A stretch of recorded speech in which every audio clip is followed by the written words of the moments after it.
Hoje, no Bíblia Comentada, falaremos sobre um dos salmos mais intensos e transformadores da Escritura, o Salmo 51. Um clamor rasgado, um grito de alma, uma súplica desesperada de um homem que viu sua própria ruína e, ao mesmo tempo, vislumbrou a única esperança de redenção. Aqui não há máscaras, não há justificativas, não há fuga. Apenas um coração quebrado, prostrado diante de Deus, implorando por misericórdia. Esse é o Salmos de um rei que pecou gravemente, mas que também conheceu a profundidade da graça divina. Davi, o grande guerreiro, o salmista adorador, o homem segundo o coração de Deus, agora se encontra diante do peso avassalador de seu erro. Seu adultério com Batseba e o assassinato de Urias não podiam ser ignorados. O profeta Natã já o havia confrontado, a verdade já havia sido exposta. Não havia saída humana. Somente um Deus misericordioso poderia apagar sua culpa. E é nesse momento de dor, culpa e arrependimento que nasce um dos textos mais marcantes da Bíblia. Um Salmos que revela não apenas a justiça de Deus, mas sua infinita capacidade de restaurar. O que acontece quando o pecado corrói a alma? Existe esperança para quem caiu? Há caminho de volta para quem se desviou?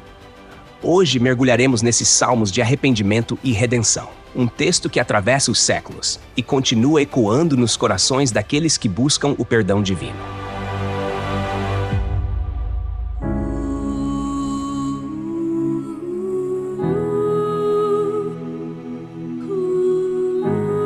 Salmos 51. Esse é um dos textos mais intensos da Escritura. Uma súplica cheia de arrependimento, quebrantamento e sede por restauração. O pano de fundo histórico é um dos episódios mais dramáticos da vida de Davi. O homem, segundo o coração de Deus, havia cometido 2 pecados terríveis: adultério com Batseba e, para encobrir sua transgressão, o assassinato do marido dela, Urias. Esses salmos é o grito de um homem que compreendeu a gravidade de seu erro. Foi confrontado pelo profeta Natã e agora, despedaçado, busca desesperadamente a misericórdia divina. Compadece-te de mim, ó Deus, segundo a tua benignidade. Apaga as minhas transgressões, segundo a multidão das tuas misericórdias. O salmista começa apelando para o caráter de Deus. Ele não clama com base em qualquer mérito próprio, mas fundamenta seu pedido na bondade e misericórdia do Senhor. Aqui há um princípio fundamental da fé. O homem não pode se redimir sozinho. Apenas Deus tem poder para apagar pecados. A palavra hebraica usada para apagar carrega a ideia de limpar completamente, como um escriba que remove um erro de um pergaminho ao raspar a tinta, ou como alguém que desfaz completamente uma dívida do registro. Davi reconhece que seu pecado está gravado nele e clama para que Deus o elimine completamente. Lava-me completamente da minha iniquidade e purifica-me do meu pecado. A metáfora da purificação é forte. O verbo lavar remete ao processo de limpeza das roupas no mundo antigo, onde os tecidos eram mergulhados na água e pisoteados repetidas vezes para remover as impurezas. Não era uma limpeza superficial, mas profunda. A iniquidade de Davi manchou sua alma, e ele sente a necessidade de ser purificado de forma intensa, como se sua alma estivesse impregnada de sujeira que só Deus pode remover. Pois eu conheço as minhas transgressões, e o meu pecado está sempre diante de mim. O peso da culpa é esmagador. Ele não tenta se justificar, não tenta minimizar o que fez. O verbo conhecer aqui indica uma consciência profunda, um reconhecimento pleno do pecado. Diferente de outros momentos da história de Israel em que os pecadores tentaram fugir da culpa, Davi a encara de frente. O pecado que ele tentou esconder dos homens agora o atormenta dia e noite. A confissão sincera é o primeiro passo para a restauração. Contra ti somente pequei, e fiz o que é mal perante os teus olhos, de maneira que serás tido por justo no teu falar e puro no teu julgar. Este é um dos trechos mais intrigantes dos Salmos. Como pode Davi dizer que pecou apenas contra Deus, quando ele claramente prejudicou Batseba, Urias e toda a nação? O ponto aqui não é negar os danos humanos, mas reconhecer que o pecado, em sua essência, é uma afronta ao Criador. Deus é o padrão absoluto de justiça e toda desobediência é, no fim das contas, uma rebelião contra ele. Davi declara que qualquer juízo divino sobre sua vida seria justo. Ele não questiona o castigo, não tenta argumentar contra as consequências.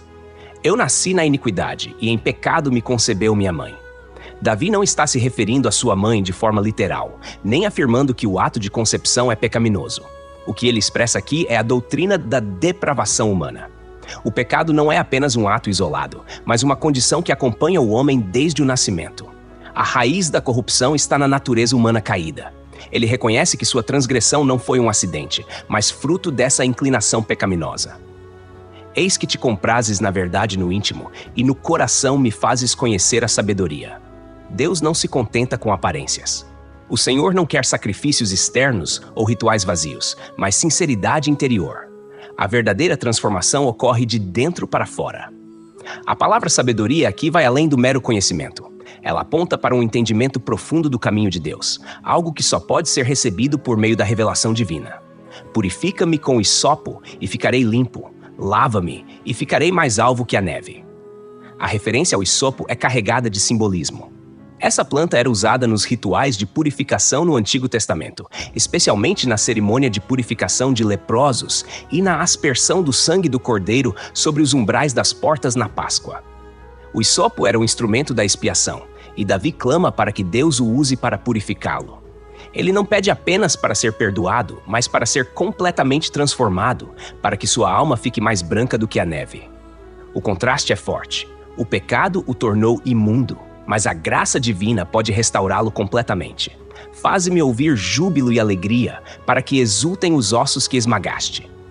O peso do pecado não é apenas moral ou espiritual, mas se reflete no físico. O remorso de Davi é tão intenso que ele sente como se seus ossos tivessem sido quebrados. O arrependimento genuíno traz dor, mas Deus pode restaurar a alegria perdida. A expressão "faze-me ouvir júbilo" indica que o pecado ensurdece o coração para a voz da alegria. Ele quer voltar a ouvir a melodia da graça. Esconde o rosto dos meus pecados e apaga todas as minhas iniquidades. Aqui há um paralelo com a cultura da época. Nos tribunais antigos, um rei poderia ignorar uma ofensa ao desviar o rosto, simbolizando o perdão. Mas a palavra apagar vai além. Sugere a ideia de remover completamente o registro do erro. Não basta que Deus deixe de olhar para os pecados de Davi, ele precisa apagá-los da história. Cria em mim, ó Deus, um coração puro e renova dentro de mim um espírito inabalável. Esse é um dos versículos mais poderosos dos Salmos. A palavra hebraica para criar é a mesma usada em Gênesis para descrever a criação do mundo. Davi não pede uma mera reforma moral, mas uma criação nova, algo que só Deus pode fazer. O pecado destruiu seu interior, e ele precisa que o Senhor forme nele algo completamente novo. A ideia de um espírito inabalável remete a um coração que não oscila entre o bem e o mal, mas permanece firme no caminho de Deus. Não me lances fora da tua presença, nem me retires o teu Santo Espírito. Davi sabe o que aconteceu com Saul, que perdeu a unção de Deus devido à sua desobediência. O temor aqui não é perder a salvação, mas perder a comunhão e o favor divino. No Antigo Testamento, o Espírito Santo capacitou reis e profetas para cumprir seus chamados, e Davi teme que sua unção seja removida. Isso revela o quanto ele valorizava a presença de Deus acima de tudo. Restitui-me a alegria da tua salvação e sustenta-me com um espírito voluntário. O pecado rouba a alegria da salvação. Davi já havia experimentado o prazer da comunhão com Deus, mas agora se sente distante. Ele deseja não apenas ser perdoado, mas voltar a sentir a plenitude da presença divina. A expressão espírito voluntário sugere um coração disposto, não relutante. O verdadeiro arrependimento não é forçado, mas brota do desejo genuíno de andar nos caminhos do Senhor. Então ensinarei aos transgressores os teus caminhos, e pecadores se converterão a ti. O clamor de Davi não é apenas por sua própria restauração, mas para que sua vida transformada sirva de testemunho para outros. Ele entende que um coração renovado não pode permanecer em silêncio. A experiência do perdão não pode ser contida. Aqui, ele reconhece que o pecado tornava um obstáculo para que outros seguissem a Deus. Mas, uma vez restaurado, ele deseja ser um instrumento de ensino para levar os transgressores ao arrependimento. A palavra usada para ensinar indica instrução profunda, não apenas palavras soltas, mas um discipulado que impacta a vida daqueles que estão afastados. Essa expressão sugere que o arrependimento verdadeiro gera uma missão, a de levar outros a conhecerem o caminho certo. Livra-me dos crimes de sangue, ó Deus, Deus da minha salvação, e a minha língua exaltará a tua justiça. O peso do que Davi fez ainda está sobre ele. O termo crimes de sangue deixa claro que ele tem plena consciência de que é culpado de assassinato. Ele não minimiza seu erro, não tenta amenizar sua culpa. O pedido aqui não é simplesmente por perdão, mas por livramento das consequências que o pecado trouxe para sua alma. Ele sabe que não pode apagar o que fez, mas clama para que Deus o liberte do peso da culpa e do juízo que merecia. Quando essa libertação vier, sua resposta será louvor. A expressão "minha língua exaltará a tua justiça" mostra que ele não apenas quer ser restaurado, mas quer proclamar a bondade e a retidão de Deus. O louvor não nasce apenas do alívio, mas da revelação de que Deus é justo até mesmo ao disciplinar. Abre, Senhor, os meus lábios e a minha boca entoará o teu louvor. O pecado não apenas mancha, mas silencia. Davi sente que seus lábios estão fechados pelo peso do erro. Ele deseja novamente a liberdade para louvar. O verbo abrir sugere que o louvor não pode ser forçado ou mecânico. Ele precisa ser algo que brota de um coração renovado. Há uma consciência de que só Deus pode restaurar a verdadeira adoração. O pecado corta a comunhão, mas o arrependimento traz de volta a liberdade de glorificar ao Senhor com sinceridade. Pois não te agradas de sacrifícios, do contrário, eu os ofereceria. E não tens prazer em holocaustos. Aqui há uma compreensão profunda do coração de Deus. No sistema mosaico, os sacrifícios eram um meio de expiação, mas Davi percebe que um ritual vazio não poderia resolver sua situação. Ele poderia oferecer um sem número de animais sobre o altar, mas isso não traria a transformação que Deus deseja. A palavra prazer sugere que Deus não está interessado em ofertas automáticas, mas em uma resposta sincera do coração humano. Esse versículo antecipa a verdade que será plenamente revelada em Jesus Cristo. Deus quer um sacrifício vivo, um coração quebrantado, não meros rituais exteriores. O erro de muitos ao longo da história foi pensar que Deus se contenta com práticas religiosas, enquanto o coração está distante. Sacrifícios agradáveis a Deus são o espírito quebrantado. Coração compungido e contrito, não o desprezarás, ó Deus. O verdadeiro sacrifício não é um animal, mas um coração humilde e arrependido. A palavra quebrantado traz a ideia de algo esmagado, moído, reduzido a pedaços. Davi entende que Deus não rejeita quem vem a ele em total dependência. Esse é um dos grandes princípios do relacionamento com Deus. Ele não se agrada de arrogância ou de quem tenta justificar seus próprios pecados, mas sempre acolhe quem se humilha verdadeiramente. A palavra compungido sugere um lamento profundo, algo que vem das entranhas da alma. O contraste aqui é forte. Deus, que é santo e perfeito, poderia rejeitar qualquer pecador, mas ele se inclina para quem se arrepende de verdade. Faze bem a Sião, segundo a tua boa vontade, edifica os muros de Jerusalém. Após clamar por sua própria restauração, Davi olha para além de si mesmo e intercede pelo povo. A menção de Sião e dos muros de Jerusalém pode parecer desconectada do restante dos salmos, mas revela um princípio poderoso. Quando uma pessoa é restaurada, ela deseja ver a restauração ao seu redor. O pecado de Davi não afetou apenas sua vida pessoal, mas trouxe consequências para toda a nação. Ele ora para que Deus abençoe Jerusalém, protegendo-a e fortalecendo seus muros, que na época simbolizavam segurança e prosperidade. Isso nos ensina que o pecado não é algo isolado, ele sempre tem impactos coletivos. Da mesma forma, o arrependimento genuíno não se limita ao indivíduo, mas gera um desejo de transformação para outros. Então, te agradarás dos sacrifícios de justiça, dos holocaustos e das ofertas queimadas, e sobre o teu altar se oferecerão novilhos. Agora Davi menciona os sacrifícios novamente, mas de forma diferente. Antes ele afirmou que Deus não se agrada de rituais vazios, mas agora declara que quando o coração está correto, os sacrifícios voltam a ter significado. A justiça aqui não se refere a mérito humano, mas a um estado de retidão diante de Deus. Ele reconhece que a adoração exterior só é válida quando nasce de um coração transformado. A menção aos novilhos indica que a adoração a Deus será restaurada no meio do povo. Esse final aponta para uma verdade essencial. Deus deseja um povo restaurado, cujas vidas sejam expressões verdadeiras de adoração. A intensidade desses salmos revela a jornada do arrependimento verdadeiro.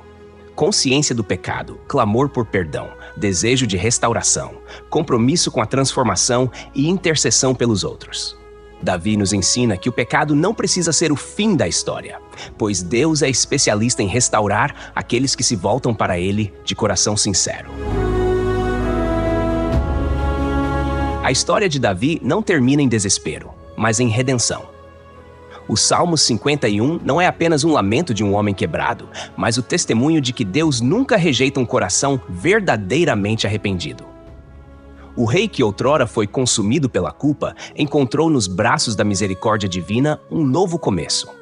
Esses salmos nos lembram que o arrependimento genuíno não é um simples pedido de desculpas ou uma tentativa de escapar das consequências, mas uma entrega profunda, uma confissão sem reservas e um anseio por transformação. Davi não negou sua falha, não tentou encobri-la nem justificá-la. Ele se lançou diante de Deus, nu em sua alma, sem máscaras, sem defesas. E foi assim, despido de qualquer orgulho, que ele encontrou a graça que restaura. Aquele que um dia prostrou-se em pecado, agora se prostra em adoração. A boca que silenciou diante da culpa, Deus abriu para proclamar seu louvor. O coração que se endureceu pelo engano foi moído pela convicção e recriado pela graça. Esse é o Deus que servimos. Um Deus que apaga transgressões, que purifica pecadores e que transforma o pranto em cântico. Um Deus que não se impressiona com sacrifícios vazios, mas se agrada de um coração compungido e contrito. A história de Davi é a história de todos nós, pois em algum momento tropeçamos, falhamos, caímos. Mas a mensagem desses salmos ecoa através das eras como um convite divino. Não há pecado grande demais que a misericórdia do Senhor não possa apagar. Não há mancha profunda demais que o sangue do Cordeiro não possa limpar. O arrependimento não é uma sentença de dor, mas uma porta para a vida. Quem se humilha diante de Deus não permanece na ruína, mas é levantado com mãos firmes e amorosas. O que outrora estava quebrado, Deus refaz. O que parecia perdido, Ele redime. O que o pecado destruiu, Ele reconstrói. Essa é a esperança que atravessa os séculos e se manifesta em Cristo, o Filho de Davi, cujo sacrifício na cruz tornou possível o perdão que esses salmos ansiava. A restauração que Davi experimentou é apenas uma sombra do que seria plenamente revelado na cruz do Calvário, onde o verdadeiro rei não apenas pediu misericórdia, mas a ofereceu sem medida a todos que se voltam para ele. Esses salmos nos convidam a dobrar os joelhos, não com medo, mas com confiança. Pois quem se aproxima do Senhor com um coração sincero, jamais sairá de sua presença sem ouvir as palavras que restauram. Tu estás perdoado. E nesse perdão, encontramos não apenas alívio, mas uma nova canção, um novo espírito, um novo caminho. O Salmo 51 não é o fim de uma história de queda, mas o começo de uma jornada de graça.